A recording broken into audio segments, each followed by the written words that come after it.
అహ్మదాబాద్ లో గతేడాది చోటు చేసుకున్న దిగ్భ్రాంతికర విమాన ప్రమాద ఘటనలో విమానయాన సంస్థ ఎయిర్ ఇండియాకు భారీ బీమా పరిహారం అందింది. ఈ ప్రమాదానికి సంబంధించి పలు బీమా సంస్థలు రీఇన్సూరర్ల నుంచి మొత్తం $125 మిలియన్ అంటే అక్షరాల 1100 కోట్లకు పైగా చెల్లించినట్లుగా ఇన్సూరెన్స్ వర్గాలు వెల్లడించాయి. ఈ విషయాన్ని ఇంగ్లీష్ మీడియా కథనాలు ధృవీకరించాయి. గతేడాది జూన్ 12న అహ్మదాబాద్ నుంచి లండన్ కు బయలుదేరిన ఎయిర్ ఇండియా డ్రీమ్ లైనర్ విమానం టేకాఫ్ అయిన కొద్ది క్షణాల్లోనే సాంకేతిక సమస్యలతో నియంత్రణ కోల్పోయి కుప్పకూలిపోయింది. దురదృష్టవశాత్తు అది ఒక మెడికల్ కాలేజీ హాస్టల్ పై పడటంతో ప్రాణాల సంఖ్య మరింత పెరిగింది.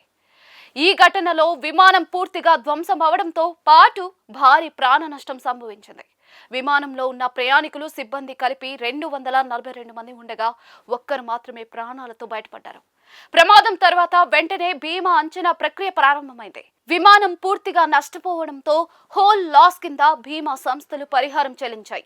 ఇందులో ప్రధాన బీమా సంస్థలతో పాటు అంతర్జాతీయ రీఇన్సూరర్లు కూడా భాగస్వాములుగా ఉన్నారు. వీరందరూ కలిపి ఎయిర్ ఇండియాకు 1100 కోట్లకు మించిన మొత్తాన్ని ఇప్పటికే చెల్లించినట్లుగా సమాచారం.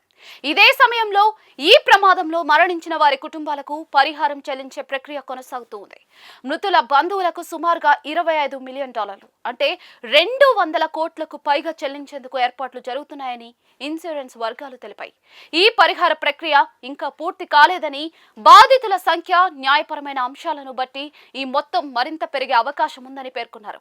విమాన ప్రమాదం హాస్టల్ పై పడటంతో అక్కడున్న విద్యార్థులు, సిబ్బంది ప్రాణాలు కోల్పోయారు.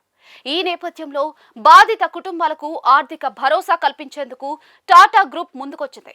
ఎయిర్ ఇండియాకు మాతృ సంస్థగా ఉన్న టాటా గ్రూప్ ప్రత్యేకంగా ఒక ట్రస్ట్ ను ఏర్పాటు చేసింది.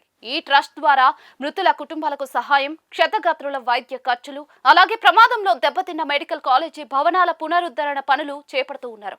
అంతేకాకుండా విమాన శకలాలపై సమీప ప్రాంతాల్లో దెబ్బతిన్న ఇల్లు, ఇతర మౌలిక సదుపాయాల మరమ్మతుకు ఈ ట్రస్ట్ నిధులను వినియోగిస్తూ ఉన్నారు. ఇది కేవలం బీమా పరిహారం వరకే పరిమితం కాకుండా మానవీయ కోణంలో బాధితులకు అండగా నిలిచే ప్రయత్నంగా భావిస్తూ ఉన్నారు. ఈ ఘటన భారత విమానయాన చరిత్రలో అత్యంత విషాదకరమైన ఘటనల్లో ఒకటిగా నిలిచింది. బీమా పరిహారం, ట్రస్ట్ ద్వారా అందుతున్న సహాయం బాధను పూర్తిగా తుడిచివేయలేకపోయినా కూడా బాధిత కుటుంబాలకు కొంత ఆర్థిక ఊరటనిచ్చే ప్రయత్నంగా కనిపిస్తోంది.